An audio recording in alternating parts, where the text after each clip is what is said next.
Hello, all. Thanks for joining. So, this is our week 7, and we'll probably start and we'll see how people join along.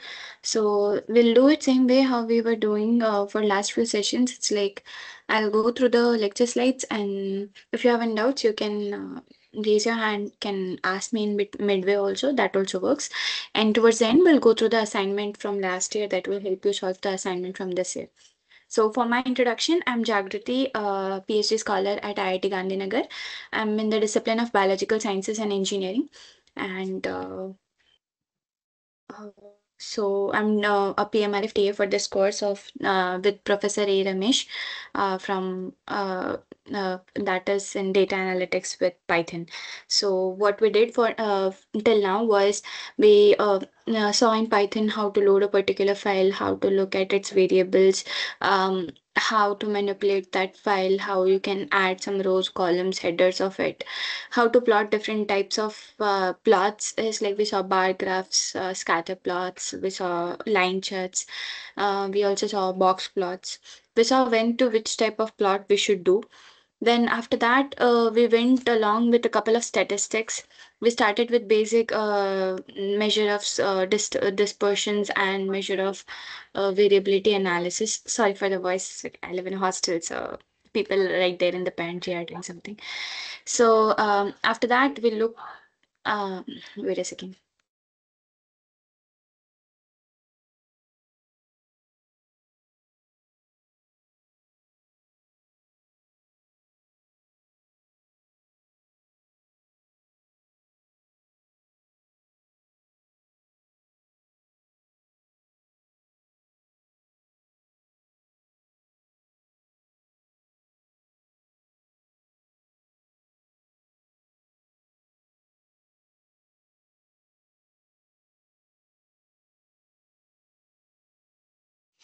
Good evening, ma'am.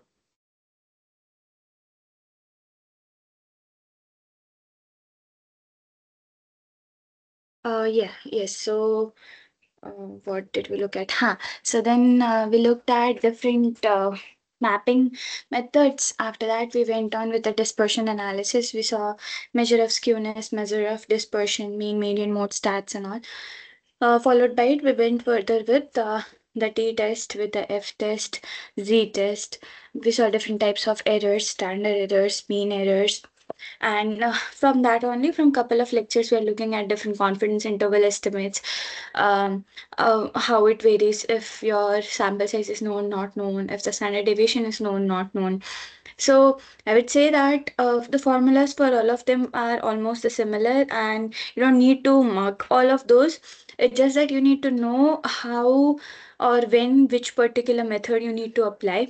Probably in exam also you'll get certain Python snippets for the same, and if you don't know, then probably the variable that is given to in the question that is to confuse you, but you use it for another thing, and you know that okay, I know something, a formula kind of similar, but that formula is not the one to be rightly applied for that particular solution or problem.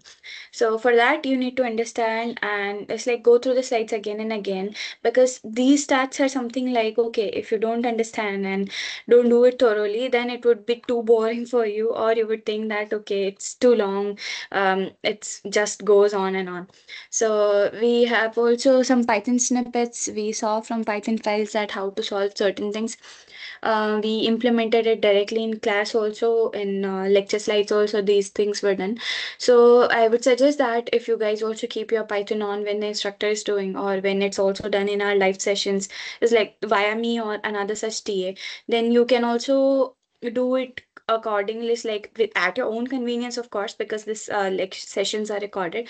But if not, you can also try and do at the same time when the particular instructor or TA is doing, so that it will help you. So starting with the same, so we'll just go through quickly, like it's Holi today, so happy Holi to all of you. So we'll go quickly via the lecture slides. Those are like four lecture slides. We have lecture 31 to 34 perhaps. We'll go all of those, and then we'll solve the last year assignment which is due for you all, so that you can solve that assignment. Okay, so I'll share my screen.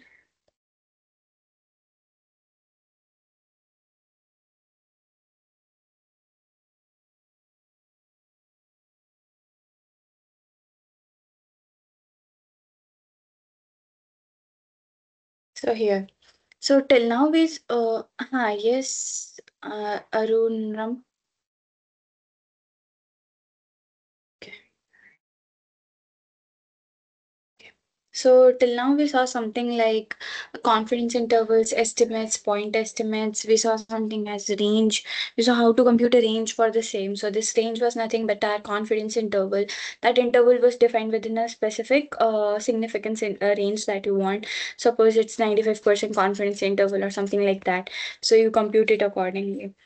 Now last class we saw is like some metrics which are like away from apart from the RZT table. So a few of you have some doubts that okay, do you need to remember or do you need to know or do you need to have a table along with you? So answer is no to them. And it's like okay, it would be there available in the exam. The table would be given to you if any such thing is required or if the question asks you to do something like that. If not, then probably no need to do all of those.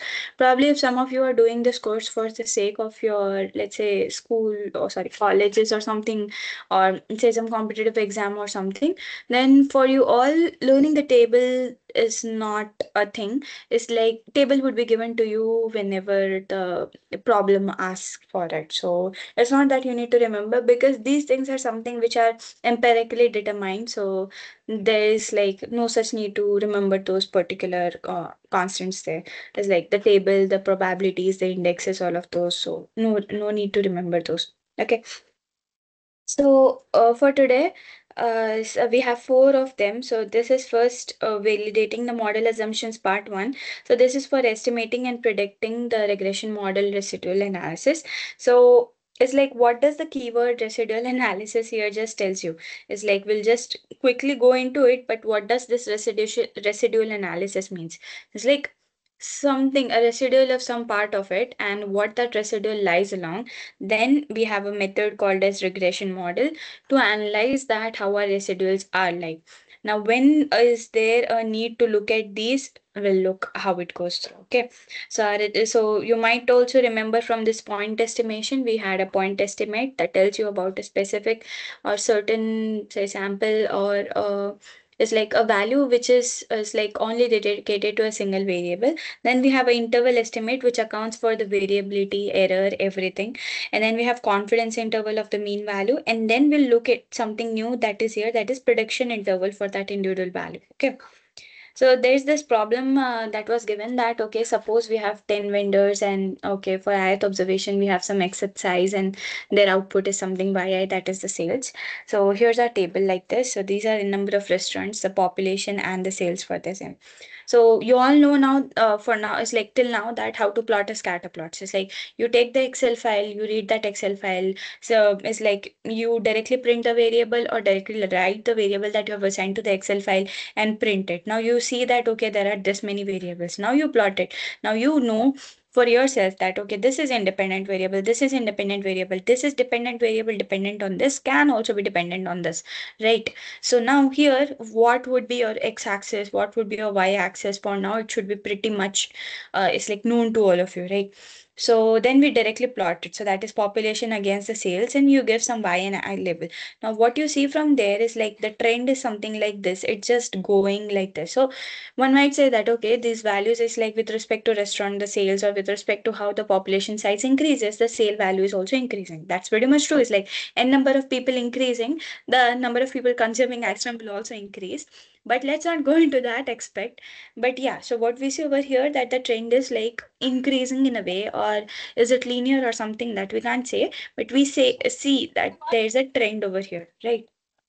So what we'll do is like we'll do something as a regression in order to see it. So this we all did in last time. What you do is like you take an independent variable, consider that independent variable as a constant, give it to this OLS. Where do you get that OLS from? So you get this OLS from this particular where it happened. Yeah, from the stat models formula.api. So here they have taken it as SM. If you want to take it, you can also take it as OLS also.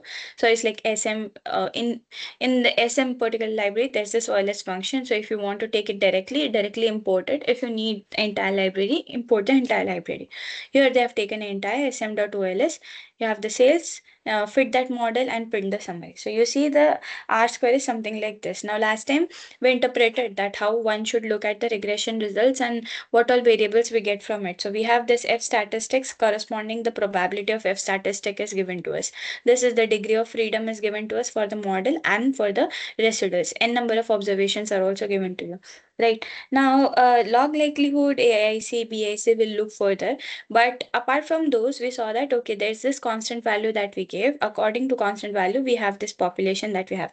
So if you want to determine the sales, it can be 60 plus 5 times the population. Now, what happens here? So if I increase my population or the this value by a single unit, by what unit will my sale increase? So we had a similar example like this in the assignment last week. So if this increases, this variable right here increases by 1 unit, by what unit will my sales increase then? Anyone?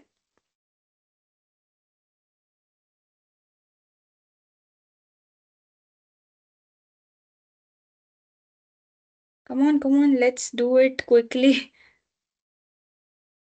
No? So it's pretty much simple, right? That, okay, if this would increase by amount, let's say some X amount, what amount would this increase? So this is nothing but dependent on the slope of it. So it will increase by 5 unit, right? If you all have any confusion interpreting it, do let me know. We can also discuss it further in detail. Okay. So then this is how we see the standard errors for a constant and the population, the t test statistic and correspondingly the probability of the same. Now we also saw last time that you do need to compute the confidence interval each and every time. And if you have something with you that is like Python, MATLAB or any other tool with you, you directly get this confidence interval with you. So these are 95% confidence interval that will depend on how you have defined. It's like by default, the significance level that is considered, that the value for alpha is 0.05. So accordingly, it gives you the limits in that fashion. So what you have over here is like 95% confidence interval, right? So what you have is the range of this confidence interval within that particular range, right? Now we also saw something as skewness, how skewed your data is. Was it left skewed, right skewed? Here the skewness is negative. So that depends that, okay, it's leftly skewed data set. Then you have kurtosis. So that represents your peakedness or tailoredness of your data. So that is also given to you right here. So we saw that, okay, there were different types of kurtosis, platy, meso. So depending on the condition, this kurtosis will, okay, you can also determine what, how your data is, right? So after that, they have just tried and tried a Python code for the same. Okay, so they imported this X, you have this Y. Now in Python, if you don't want to do all of this OLS, take it as a constant, do the statistic for it, it's like do summary for it, regression analysis. We also have a direct function for the same. So there's this linear regression. You fit X and Y. Now you want a fit intercept. You don't want to normalize your data. Normalizing your data essentially means that you make it on the same scale. Now here they don't want to do it. There might be specific question that they are trying to answer. So for their question, normalizing is not an issue there. So they are not doing it. So regression intercept and take a regression coefficient that you want. So the similar values is like for the data, the constant value, and for the sales, the values came out. Okay, so you can also validate this by doing this on your end too. So this is how the equation comes like. It's like if this is a constant value, it provides a 5x times estimate of the size in between this x and y. Okay. So this is how our data would look like. So this is the relationship that our data follows that. Okay. So this is my slope. So by any percent or chance of increases in this particular x, my y variable will also will increase by this 5 times. What's the intercept from 0? It's like 60. Okay. And the slope is 5. Okay. So then we know that, okay, what a point estimate is nothing but a mean value of y for a particular x, or we can say to predict the individual value of y for a corresponding given value of x. So now they want is like a single value for a predictor, for a value that we want to predict for individual y for a given x. Right. So let's say our x is say 10. We give 10 here, we get 110. Now we need to estimate how our regression analysis. So what it means essentially is Now, if we go to this plot, okay. Now, let's say I don't have any information about any of the variables right here. So let's say I don't have data here. I don't have data here. Okay, I don't have data here. Neither I have data here. So if I want to determine some values across these specific indexes that we just saw, what you can do is like you can input the value of x there. It's like how we did in our 10, 12 classes. So here, instead of doing that, regression provides us a medium so that we can directly predict that particular value. So what you do now here, they wanted to predict it for 10, right? So then they predicted it for 10, the value came out to be 110. So we know that, okay, it's performing good, the calculations are right, and we can get a predicted value correctly from it. Now, if one predicts some value and you have been given an actual value, or you can estimate an actual value, let's say from a trend, what thing would there occur? Something would occur there, right? There is variability in between the two data sets, your actual value as well as your predicted value. So there's a difference in between them. So we quantify that difference in the terms of error. Now that error can be also determined as your biased error, your unbiased error, and accordingly your calculations can be done. Okay.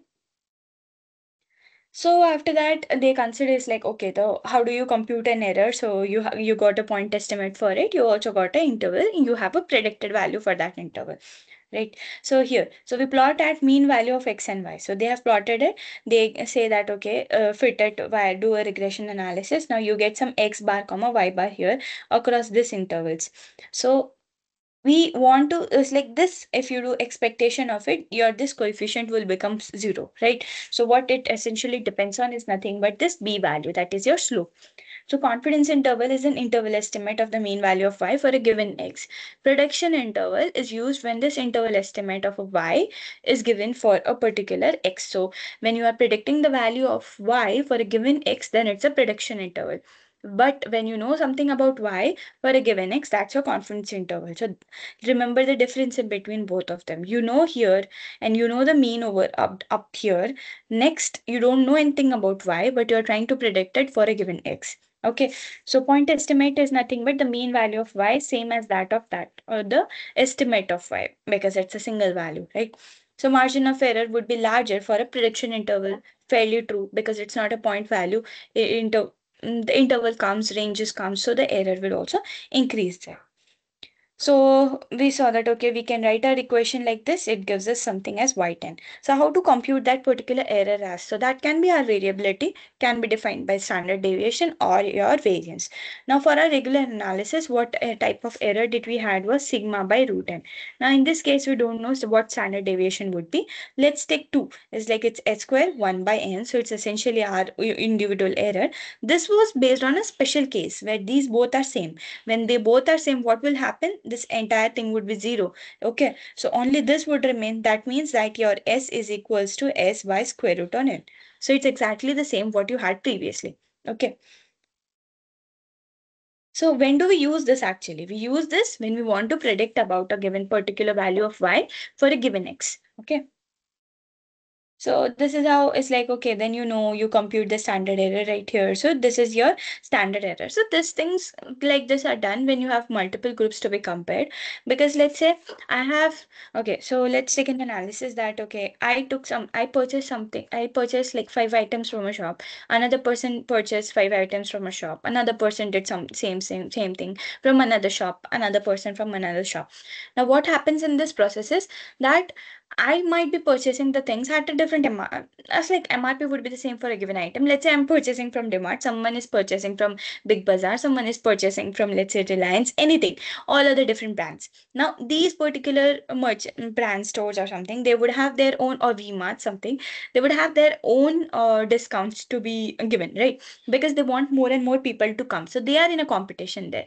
Now, what we as individuals face that I'm paying some higher amount, someone else is paying some higher amount, someone else is paying a lower amount. So there are different prices for a particular thing. Now there comes a variability there. So you need to compute a difference in between them. So for a particular one, so what I'll do is like I'll find an average value for a product. So what I'll do, I'll average all of the values that I have with me. But next thing is like I need to know that what was the difference or what is the variability that all of us paid. So that will give rise to your standard error. So that is where you need to compute standard error and not the standard deviation, because now it's in between different people, different between different groups. It's not no longer one person is doing it again and again. If a single person or a single group is to be compared, it's standard deviation. When it's in between groups, when it's in between people, not between people, different groups or something like that, it's a standard error to be reported there. Okay. So this is how you have this. So that is what a motivation for computing these things was like. Okay.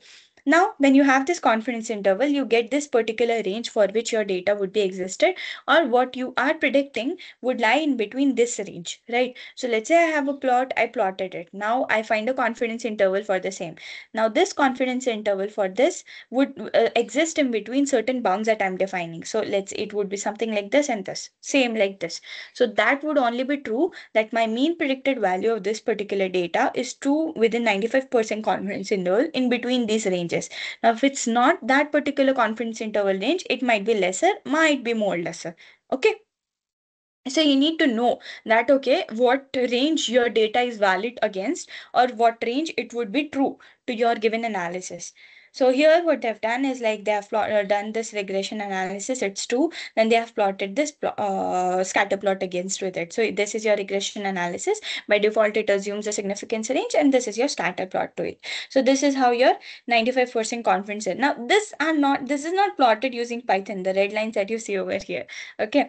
So this is just plotted by the instructor there. So how did he do that? Is nothing but number of scatters that he's seeing there. He just covered all the scatter plots around there. It's like your data points around it. So now if you do some 95% confidence interval or plot the ranges occurrences, it must cover all the data points that I have over here. If it does not cover, it might give you an idea that what your analysis is not representing your entire data set, but instead it is representing, it's like it's giving you some part of it or some subset of it. Okay.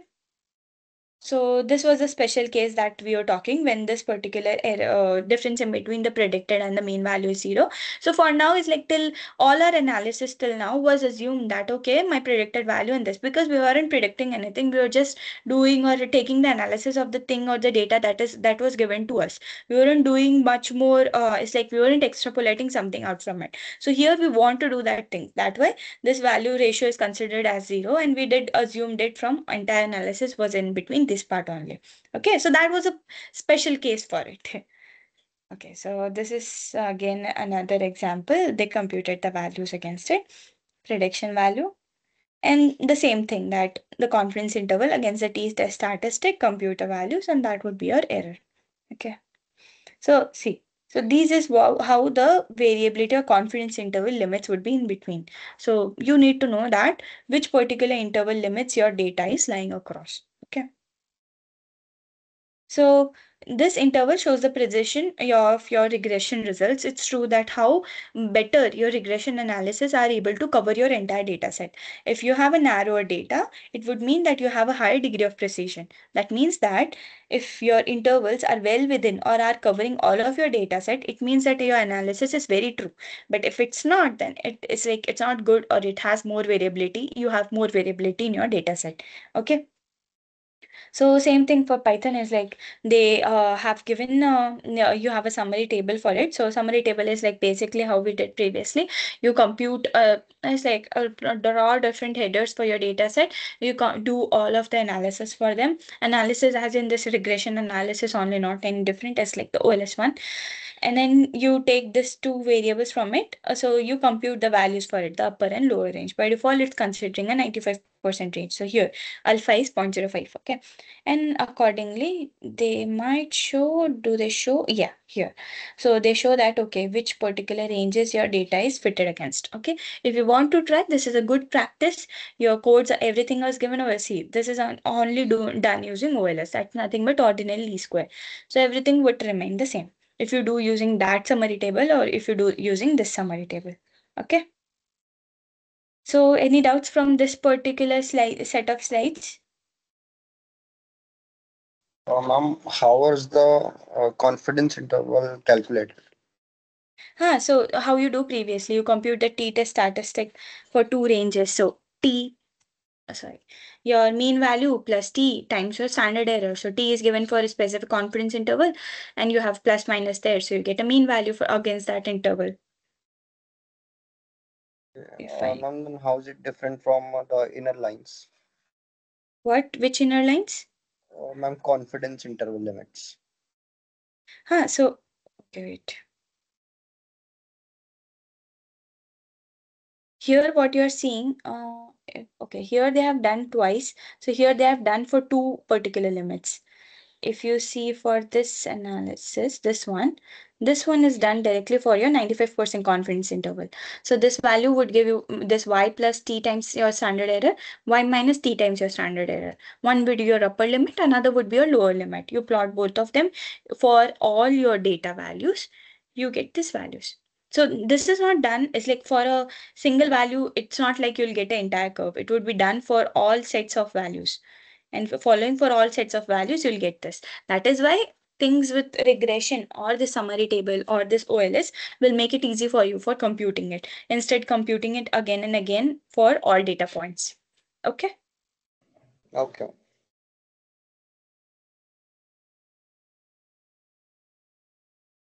Yeah. So now what we saw was we saw the confidence interval, how the ranges for the same was and how it was representing our data set. Now we need to know that if our certain data set is not covered or something's left down there or it's not representing it correctly or the variability is higher, then what kind of residual analysis can we do? What is residual analysis? We'll see. And then how to plot those residual analysis. Okay, so it's nothing but a tool for determining whether the model is correct or not. So if it's covering or representing your data set correctly or not. So this is, you might say as that, okay, it is representing the variability, the error, uh, or something that is left. So it's essentially your residual. So this is nothing but your residual for your observation. That is your observed value minus the estimated value. So observed can be your mean value and the estimated can be your predicted value. Okay. Sorry, vice versa. So this is your predicted value. This is your value that you initially had with you. Okay. So now there are certain assumptions about this error term. No, there are questions in your assignment with respect to this error that the expectation of error is zero. Because why so? Because this is a constant value. The variance of the error is same for all values, whether it's for this given standard deviation or not known standard deviation. The values of errors are always independent because it's not dependent on any of the variable. It itself occurs due to this variability, and it has a normal distribution that they have considered that okay, the fair given assumption is that it follows normal distribution so that the data set, whatever the data set will follow, it will directly club with the data set. If it's instead it has its own data distribution, it won't be able to, we won't be able to club it. So that's why the normal assumption over here is that it has a normal distribution. Okay. So what's the interval is like, the importance for the same is that it will provide you a theoretical basis in between the T and F test. So given based on this assumptions, you might be also able to is like give the final results of your test analysis based on the F test also to determine the relationship in between given certain two variables is significant or not. It can also be done for this confidence as well as prediction intervals. Okay. So we did the same thing in our first set of slides, that we have the sales for the ice cream thing and we have the estimated sales. We see the residual analysis here. Now what you see is like some values are negative also here. Okay. So this they have done for all set of values. That is what it was in the previous conference interval range. So, okay. So this is nothing but it's essentially based on examination of the graphical plot. So you need to know how your plots are being varied there. So that is why it's always a good practice when you have your data set with you, try and plot it, try and see, visualize it first, see how your data is, what are the different parameters for your data, do all measures of distributions, skewness, everything, dispersion analysis, do all of those for your data set to better understand how your data is actually, and then you do certain set of techniques that you want to do on it. Okay. So this is nothing but a plot of residual against all of the values that based on your independent value. This is against all of the predicted values that you are predicting. It's a standardized residual plot and a normal probability plot because we are assuming that our errors within this are nothing but normally distributed. Okay. So here they have plotted a residual plot against x. Now you see the residual is against zero value. So there's no relation in between our variables and it's a huge range there. So there's higher variability there. Now if you see something like they have again done the same thing using this SNS, the Seaborn library. Now if you see something like this. Now they across zero, if I draw a line, the limit or the range what I see over here is usually uniform. So it's nothing but it's giving me a horizontal band of points. That is nothing but the variance or the variability is almost similar for all of the points that I have here. But if you see something like this, very not normal. So this is a not constant variance. So it's like the thing that we had that the error must follow a normally distributed data set, it's being violated here. Or if it's at a constant variance, it is also violated here. So our variability here is greater for larger values of y. Okay, so as and as our data set will increase, it's very true to follow that okay, variability will also increase. We don't have any means to control our variability there. Hmm? Similarly, it's like if something like this is there, so if you see that your data set is following some weird different transition, you cannot do any linear regression or as like basic, yeah, simple regression model or linear regression model in such cases. What you need to do is like do something as multiple regression, or there might be some special cases of curvilinear regression that I don't know for now. What I know is multiple regression, but that also follows some linear regression in its own terms and conditions or its own assumptions. But this, if you want to look at, we can or can ask the instructor, or I'll also look into it. I don't know something as curvilinear regression for now. So they have, I was like, this is how our pattern previously was for the data set against this zero line. So it is that, okay, you need to question about your model assumptions if your error is actually following normally distributed data or not. Okay. Now, following it, you need to do some multiple regression analysis here because you see that, okay, there might be some more than one independent variables that are giving rise to this particular data set. Okay.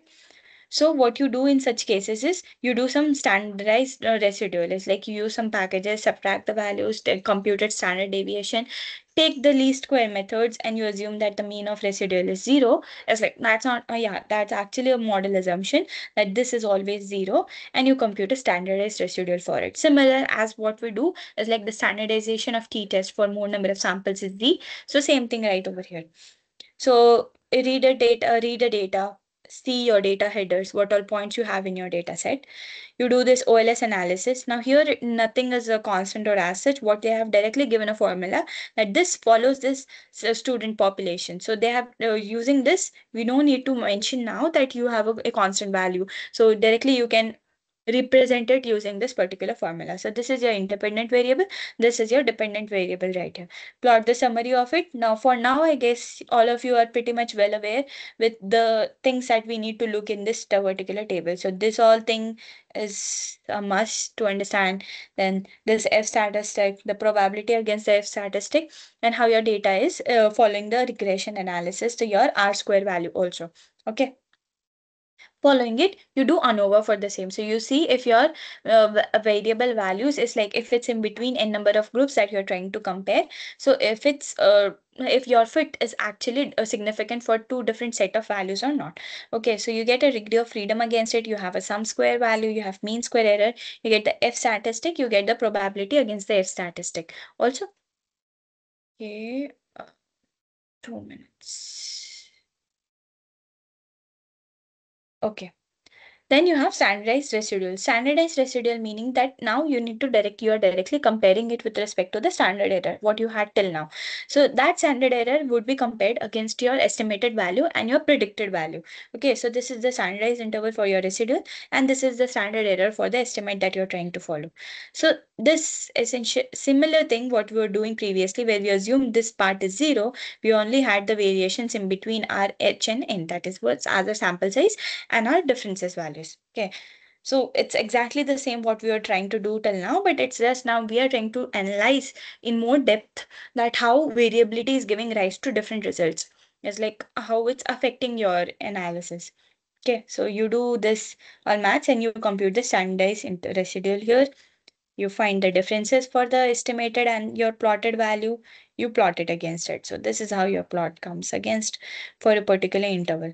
Now they have done using Python. So you take this particular thing. So fit dot get influence, the influence plot residual. This is done to get a standardized value interval. The function name is slightly different. So there might be a plot for it. Okay, it's not. We can see how the plot for it looks like. Okay, so this is also based on the assumption that this term has normal distribution. So the data set is normally distributed. Okay.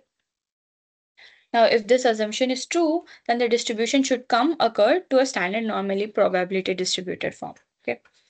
Again, here also we assume that it's 95% confidence interval in between some values.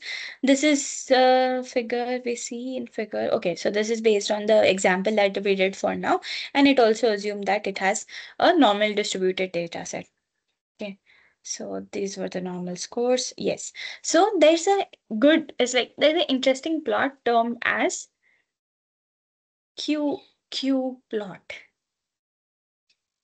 Okay, so what this QQ plot tells us, it tells if your data set is normally distributed or not. If it's not, it will have some deviation from it. If it has, then it will show you it's like a linearly increasing trend with respect to your dependent and independent variable. So now they have considered some test statistic. I'll just show you directly how this QQ plot looks like. It's just a normal single curve. So this is also called as normal probability plot. Yes, so here. So they assume that it is a 45-degree line that is passing to origin. So that is our slope as 1. And so why slope as 1? Because it's tan 45, so that it will rise to as 1. Okay, so this is how your QQ plot looks like. So it gives you an analysis of the residual analysis. And against it, it also tells you if your error is normally distributed, then this QQ plot will have a line that is passing through origin, hence your slope is 45-degree and your data is set as normally distributed. Okay, so that's all for this QQ plot. So it just directly that prop dot plot and this QQ plot that you have. This prop plot can be a regression analysis that you do, and you can directly plot this QQ plot. You can see if your data set is normally distributed or not. Okay. Any questions from this thing?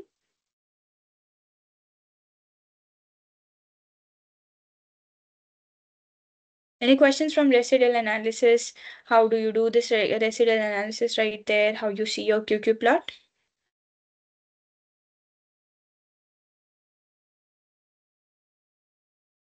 Okay, if not, we can go ahead with this linear multiple regression model. So for now, what we were looking at, it was like a single variable, a single independent variable, and a single dependent variable. Now what we have till is like we'll have multiple independent variables and they have a single dependent variable, or it can also be n number of variables there. So it's a multiple regression model. We'll look at this least square methods, multiple coefficient of determination. What it means, you have something as r square. That is everything, all of you are well aware with that. You have coefficient of determination as r square, or that is also called as your goodness of fit. Then you also have something as adjacent r square. Okay, so these are all your fitness metrics. You see your model assumptions and test for it, significance for it using the test that we have learned till now. Okay. So how a basic regression model would be is like it will followed by an error in the end. If it's equation, so you take an expectation of it. Now all of your error terms would become 0. So you no longer have an error here, and it's all are your regression coefficients there. Okay. So the process for estimating it. So you know how your all variables, your dependent, independent models parameters are. Take expectation of it from the variable that you have. You take your sample data, then you compute multiple regression equation for it, and you provide an estimate for it. It's like how your coefficients of it, right? So a constant estimate and your regression coefficient. Simple versus it, so it's just more number of intervals. You can have a statistic, more information about the population. You can make inferences from the sample analysis about your population. Okay. So this is how basic least square is. So what you do is like you try and minimize the error right here. So you know that, okay, your minimum of summation of all of the actual values minus the estimated values that you have. So what you do is you try and minimize the error so that the probability is getting maximized and maximized. Okay. So they have took an example right here. So we'll see the example in Python. Okay. We'll try and see how to implement it. My screen is visible.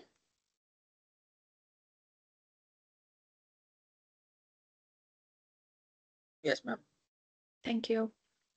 Okay. So you all know we do need to import all of these libraries before getting it's like you have this OLS, you get this ANOVA, and the Matplotlib is known all of to you, and pandas to load your Excel file. Now this Excel file I got from this page right here. It's under data files here.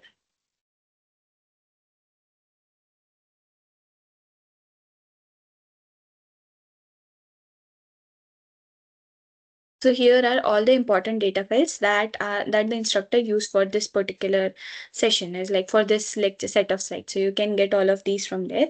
Okay, so then you try and read it. So the shortcut to run the cell is Control Enter. If you want to go into another cell, that's Shift Enter. It's not visible.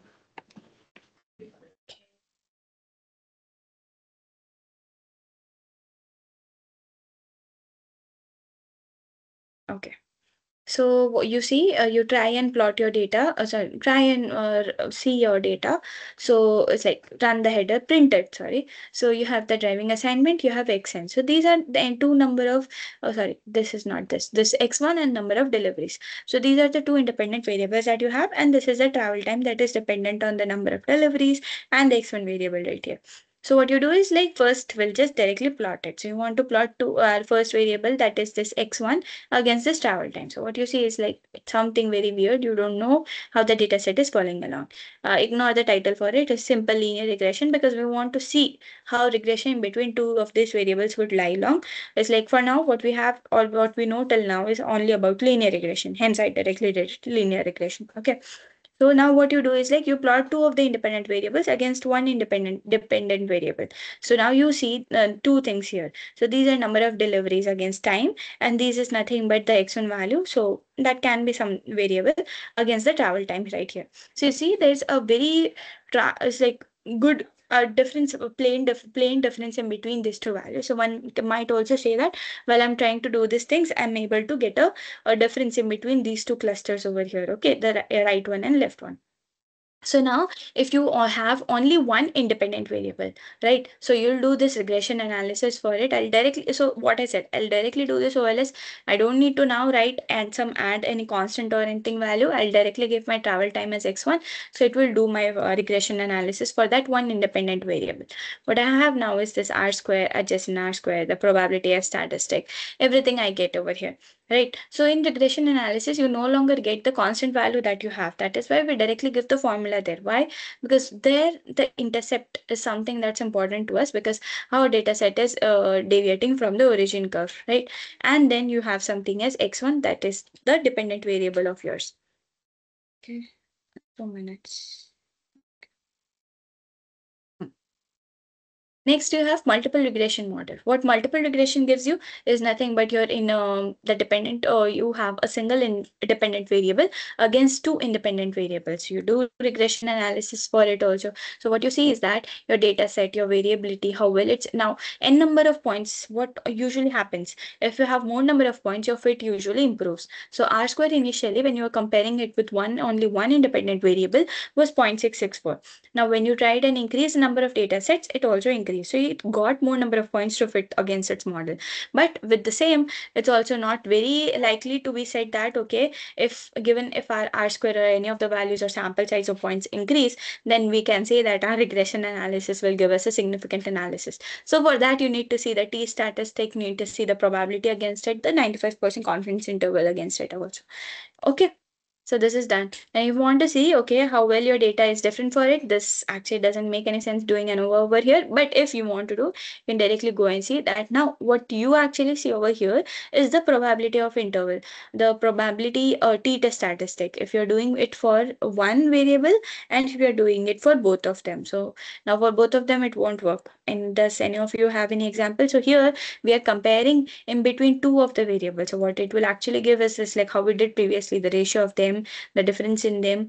So you have the statistic as 0.0057. So it's actually, so from here, what more information can you retain is given a more independent variable, given more number of sample size of the variable, what happens is, uh, 2 minutes. Yes. So what happens is you get more and more variability in your data set, but indeed you can say that the what point I was trying to make here. Yes. Indeed, you can say that your comparison that you're trying to do in between the variables, you can also see which particular variable is more important, or it is more important, or it's having more significance towards your analysis. Let's say I have some n number of rupees, someone else has some n number of rupees, but towards the end, what I am giving is only affecting. Let's say the system is biased to me, something as politics and all. So whatever is going from my end is only affecting the system, but the another person is not able to affect. So all of this, those things like which particular parameter is dependent, or it's also more likely to affect the model, those kind of things also you can determine if you try and observe the data very properly. Okay, so following this, we are almost done with this third lecture. So yes, I guess. Yeah, there are a couple of equations in it. So I'll share my screen there.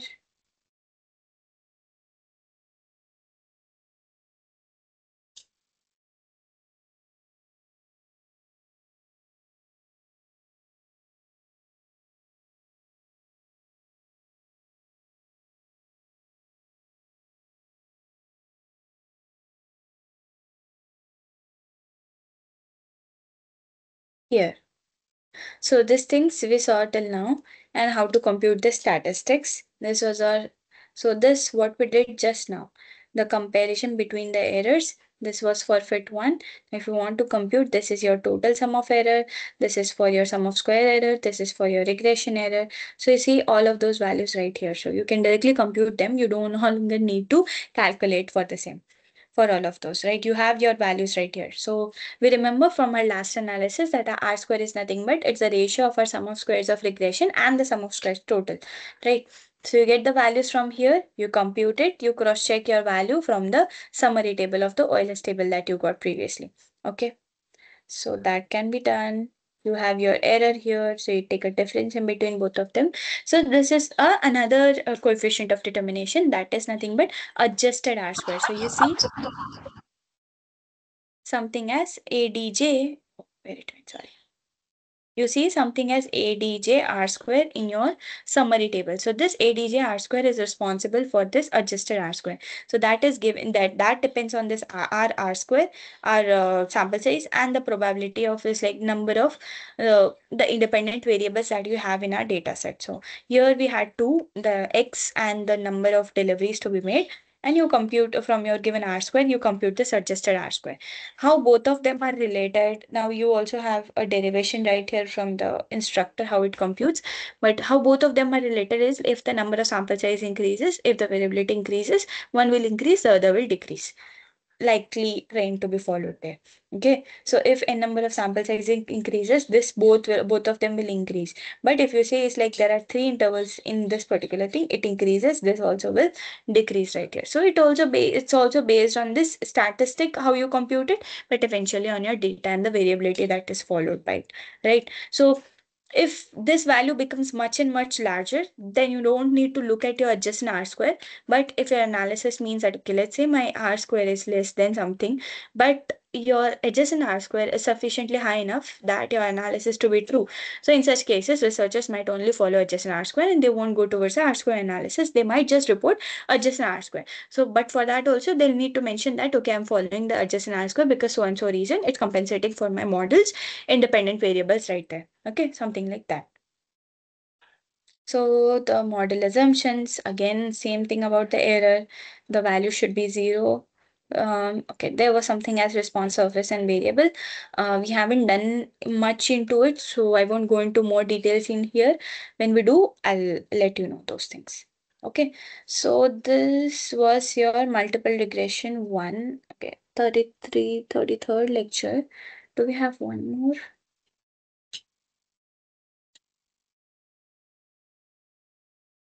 Yeah, so this is same thing for F test and for your T test. So when you do your, oh, sorry. Yes.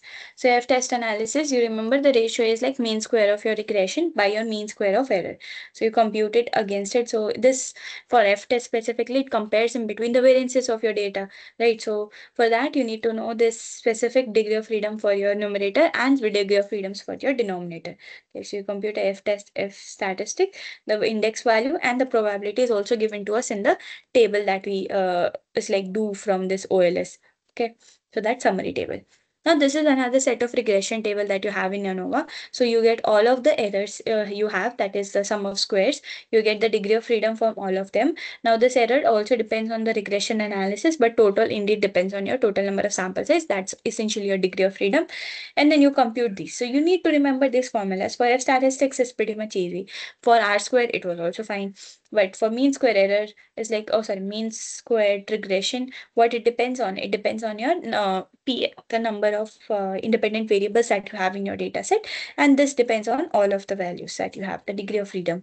So this is pretty much fine. The sum of squares of error divided by degree of freedom for the error. But this is something like the regression that you're following along with respect to the number of independent variables. Why? Because that regression is done against those independent variables. Okay. And this is multiple regression that we are considering right here. Okay, this is also fine. So you compute it in the similar fashion. You see at the T statistics over here, you see the probability against the statistics there. And then you compare it with ANOVA. So if they are same or not. So there was this example, right, what the instructor did. So this example was something that he did in Excel. So those things you can also do if you want to do.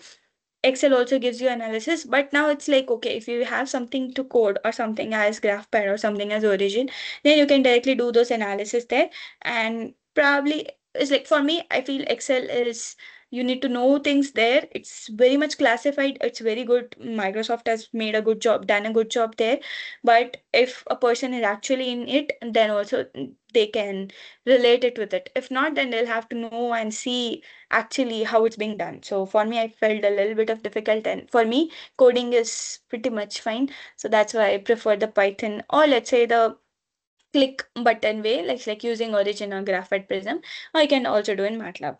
Okay, so same analysis, same variables you'll get there, and this was only to give you an idea. If you don't have some software like this, or if you don't have any for the means, then you can also do those things in Excel also. So it's not like they only exist in this software or application. You can also check this independent values in Excel also. If you have any doubt, you can let me know, or else we can go towards the assignment questions. We can take a 5 minutes break if you want. Then we'll go towards the assignment questions and then done for today.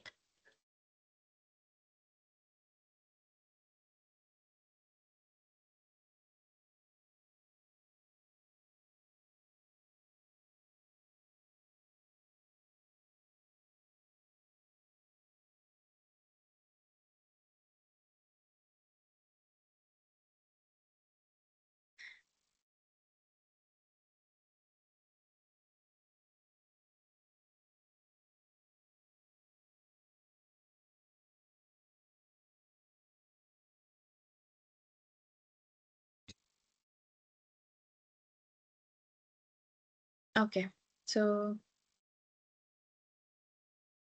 if there are no further questions, then we can do the assignments. Okay, so this assignment is pretty much theoretically related. So if you went through the lecture slides, if you followed through this today's 1 hour session also, you would be pretty much able to answer all of the comments in here. Okay, so assignment for week 7. Okay, so the interval estimate of the mean value y dependent variable for a given value of x is defined as,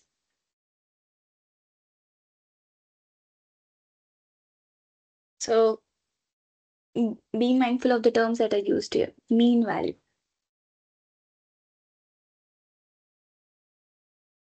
Okay, what would be the answer here? Someone trying to say something? Yes, go ahead. Confidence interval estimate. Yeah, yes. So it's a confidence interval estimate there. Okay. Next, which of the following is called a standard error? Test statistic squared, of course it's not. Square root of the sum of square error can be, or square root of the sum square total, no. Square root of mean square error, so which one? We know, okay, it's error, but which error?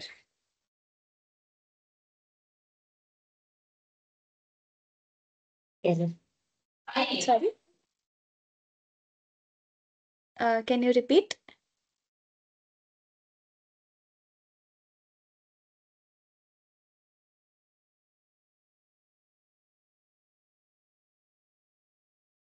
Someone?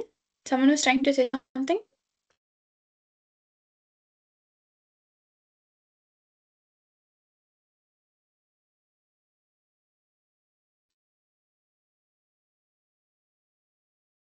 Well, okay, so it is square root of your mean square error. Yeah, so how different your means were. So we also saw the formula with respect to it in the last week's lecture. So you can go through the slides for the same.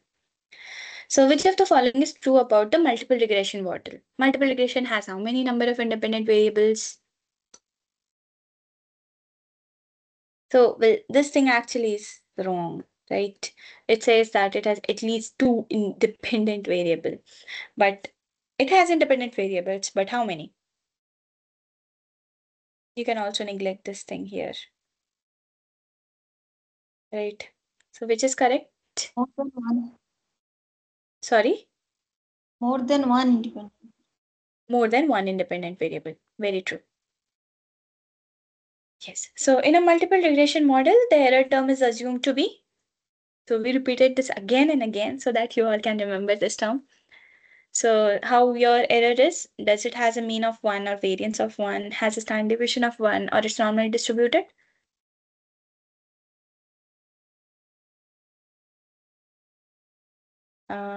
I see Josthana try to say something, but you're not audible. Can you say it again?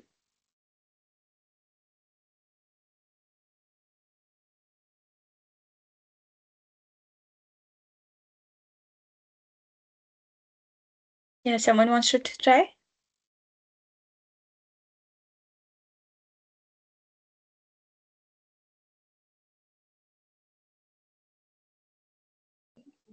Normally distributed. Yeah, yes. So be normally distributed. So error, we assume the error to be normally distributed.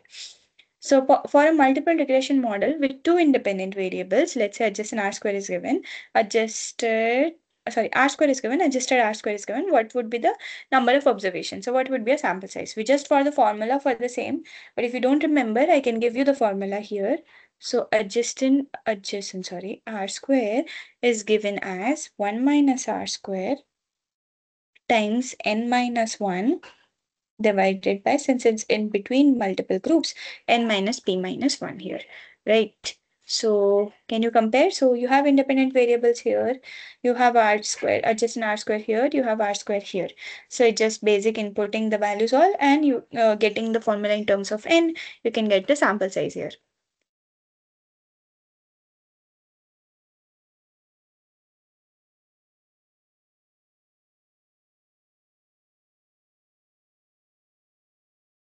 Okay. What is When we that? did 1 minus this term, no? Sorry. In Yes. adjusted R square, we did 1 Yes, minus. yes, yes, exactly, exactly. Yes, yes. Sorry, sir. Hmm.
Have someone computed this value?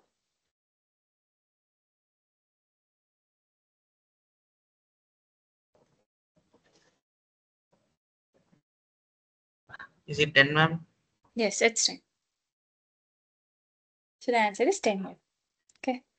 So if the R-square value is small for a model with a large number of independent variable, the adjacent coefficient of determination, can we say something about it or what it would be? So now you say our R-square is small for a model. That means that the value is much lesser. So can't say whatever. So well, I can say it's like it's not greater than 80% or not greater than 85%. So it's very lower in that term. But because it has more number of independent variables, that means higher variability. So how your adjacent coefficient of determination would be likely. So it's like just a may or may not kind of thing here. So what would be your adjacent coefficient of determination likely to be? So it can be negative. So we can't say about it, but it can be negative, or the answer can also be can't say about it. Okay. So, but if it's given that, okay, it's very small for a model, then we can just like comment on it that, okay, it can be negative in that way. Okay. Now, which one of the statement is true regarding the residual analysis and regression analysis? So the mean of residual is 0, or it's less than, or it's greater than, or there are no such rules.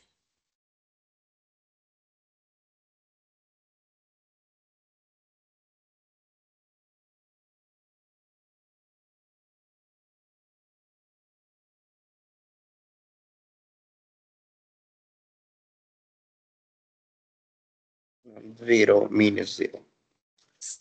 Very true. The mean of the residual is always 0. Now, in a simple linear regression model, if you have a one independent variable, if you increase the input variable unit by 1, how much your output variable unit will increase by? So we just saw this by plotting it.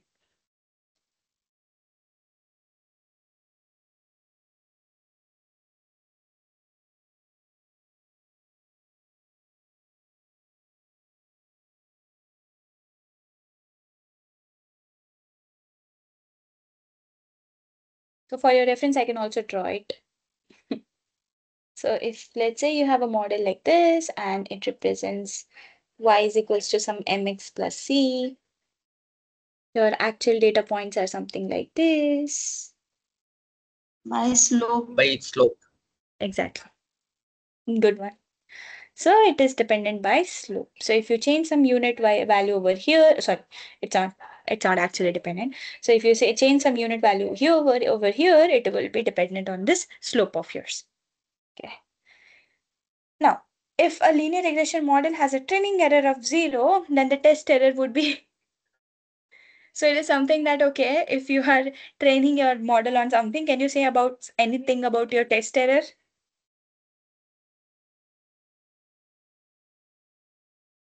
Can you comment on the test error here? Is also 0. No, we can't comment, right? So we assume that, okay, if your train error is 0, your data can be anything what you're trying to test it on. So you can't comment on the test error, you need to see and run it through it. You can't predict anything about your data that is yet to be done. You cannot comment on it. But if you know something about your data set, let's say if you know that your error there also is following not it's normal distributed and the mean of the error is there also 0. So you can directly say that, okay, either it can be non-zero or it's 0 there. Okay, but you can't say that, okay, it's same as that of your training error. Okay. Last question, which of the following metrics is used to evaluate a model while modeling a continuous output variable? I guess we didn't see this one. Oh yeah, we saw this. So area under the curve for ROC, we haven't done yet. Accuracy, we know what it is. Log loss, we haven't done yet. Mean square error, we know what it is. Now we want to see for a continuous output variable, which particular evaluation metric do we use there? MSC. Yeah, exactly. So one can also say that for what all we have learned for now, but it's for a continuous variable, we always see a mean square error. Now, because that is where we are assuming our data set is continuously varying, where it had to be categorically labeled, then the values would also differ for it. So that's all for today. If you have any questions, you can stay back or we can close the session. Thanks for joining.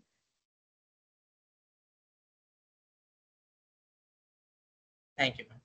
Thank you. Thank you. Thank you.